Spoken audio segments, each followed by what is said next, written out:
Hello,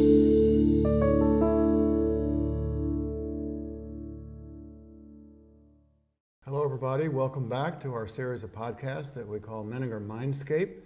I have a wonderful guest today, and I'm very pleased to have Lieutenant Colonel Chris Ivany, MD.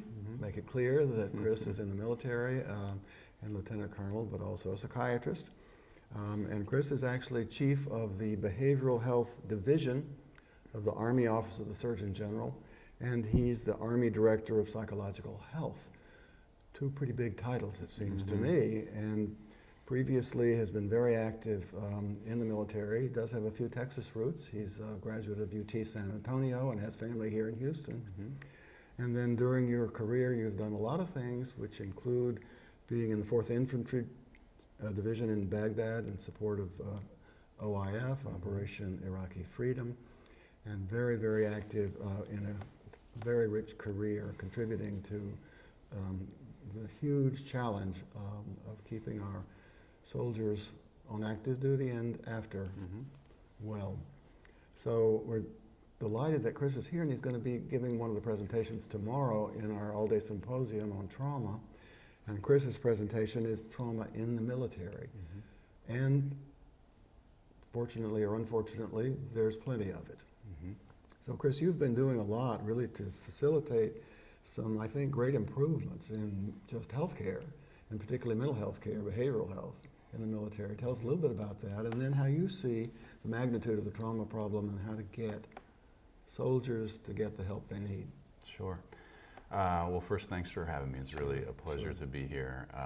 And I think that one of the main things that we're learning within the Army is the full scope of how trauma plays out in a population over a long period of time, and how different components of the population, depending upon what their experiences are, how they respond to that. And then the challenge has been to effectively design a healthcare system to match the needs that are there within the population. And there's no one answer, there's no one program or one single thing that reaches every soldier or every leader. We have to tailor what we do to where the different folks are at. And that's been it's been a real journey. It's been something that folks have been working on long before I arrived in this job. And I think we've made some good progress in some areas, but there are also still big challenges ahead.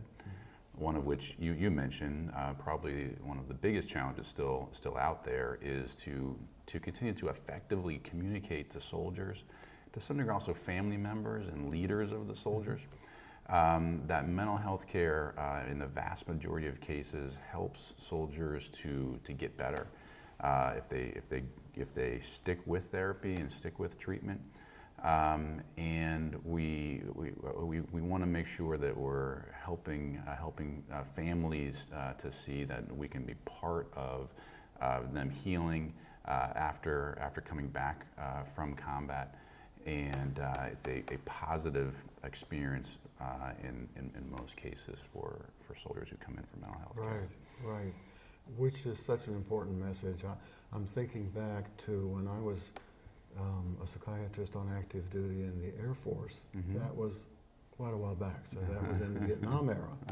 Sure. And we had plenty of worries and concerns about returning soldiers from Vietnam. Many times had been there in solitary confinement and different kinds of highly traumatic situations. But I think it's fair to say that we didn't really have the resources and the knowledge base at the time that has emerged, just because of the relentless flow of the nature of the problem, which is sorry to have, but at the same time, we've made progress in treatment.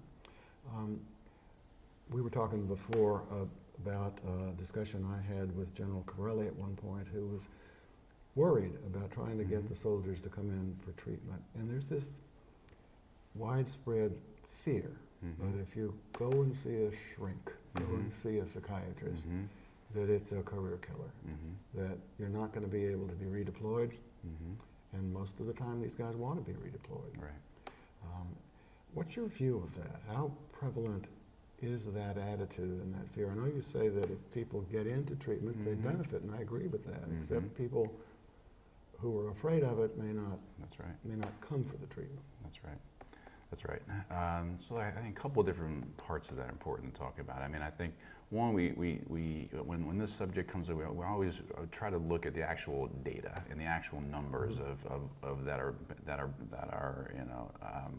are out there in the Army now, and that is that in the last year, let's say, we had over 2 million individual visits with soldiers and family members, total mental health visits. We is what? Everybody in the Army. Okay. All mental health providers within the Army, over 2 million encounters. There is a tiny fraction of those soldiers that are medically retired for a mental health condition or otherwise separated from the military. On the order of a couple thousand or several thousand. Is that right? Yeah, that is a tiny fraction of 2 million. Right. So, and to be clear, though, many of the 2 million visits were the same person, but okay, so that's visits, not people. Okay. I don't have a number of people offhand, but the point is that for most people that come in for care, it does not lead to the end of their career, and I think people who do stick with care will tell you that in most cases it enhances because they're healthier.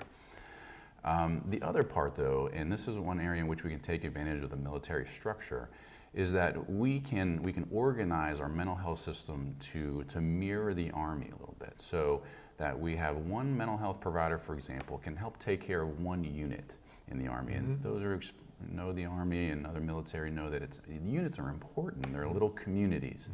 And as word gets out that, well, there's Dr. Johnson, he is in an office down the street. He knows all about our battalion, and I see him around a little bit. He sometimes comes to some of our meetings. I see him, and maybe he goes out to the field with us for our training every once in a while. And so I'm seeking not to change all soldiers' view about mental health in the country or behavioral health overall. All we want to change is their view about Dr. Johnson, the one guy That's very cool. who that we're setting the system up so they can go see. They can still think whatever they want about psychiatry in general and whatever they think about Sigmund Freud and all those things they've heard and read about, right? But I want to change their attitude enough so that if they're in trouble or then their symptoms are to a point where it concerns them, that they will seek out from the guy or gal that they've seen down the street. I love that idea. It's consistent, it seems to me, with what we call personalized medicine, with an attempt to really bring back the trusted sort of old-fashioned family doc, or a community around a family doc, and this is the point person and somebody who is the stranger. Because not just the military, but in healthcare in general right now, it's so fragmented and so super specialized that you don't know who you're going to see when you go into the clinic. That's right. And that's very daunting to many people. So I think it's a very, very clever way to do it. It's sort of like the community mental health center concept a little bit, isn't it? It is. Where you have mobile outreach and you have a defined community and you try to sort of get to know who needs what. That's right. And get them to get to know you. That's right. And I think it's especially powerful in the military. I would imagine, because you're right, there is that culture. And you know it much better than I, but the notion of a unit where you bond together and really, I would imagine it has a contagion effect a little bit. If a few people have gone to see Dr. Johnson, then others are less reluctant to. That's right. Yeah. That's right. Good. The overall magnitude of the need, I'm sure, is huge. I mean, what would your estimate be in terms of the percent of patients you're reaching who need help versus those who are out there and you're not seeing? That's a great question, and one that we don't truly know the answer to, because to understand the full scope of the need, then in some form or fashion, soldiers have to honestly admit what symptoms they have to know what that true number is. But we, I think, are getting better and better ideas, and there's a couple of recent good publications on this topic that say that we're getting probably around half or so of soldiers that would benefit from care into care. And then And then the idea of not just coming into care once, but then keeping soldiers in care long enough.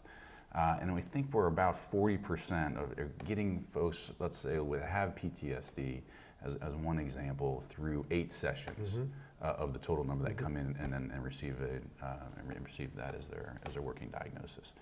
So 40%, is that good? Is that not good? We know it's a little bit better than other similar health organizations like the VA, but there are many differences between the population. So, what is that across the country? How many people in the nation have depression, and what percentage of those actually come in? I don't know. We don't know. But we know that it's not enough. We know that we want to get to more, and that's where we're trying to drive lots of change to get to. Yeah. Well, we're going to stop at this point, but you're going to tell us more about that tomorrow, and I'm really looking forward to hearing in more detail about the really restructuring and rethinking that's going on quite actively, and you're a big player in that effort. So we're looking forward to learning more about that. And thank you for telling us a few previews of tomorrow's coming attractions. Sure, thanks for having me. Okay, great, and thank you for joining us again, and we'll see you all next time.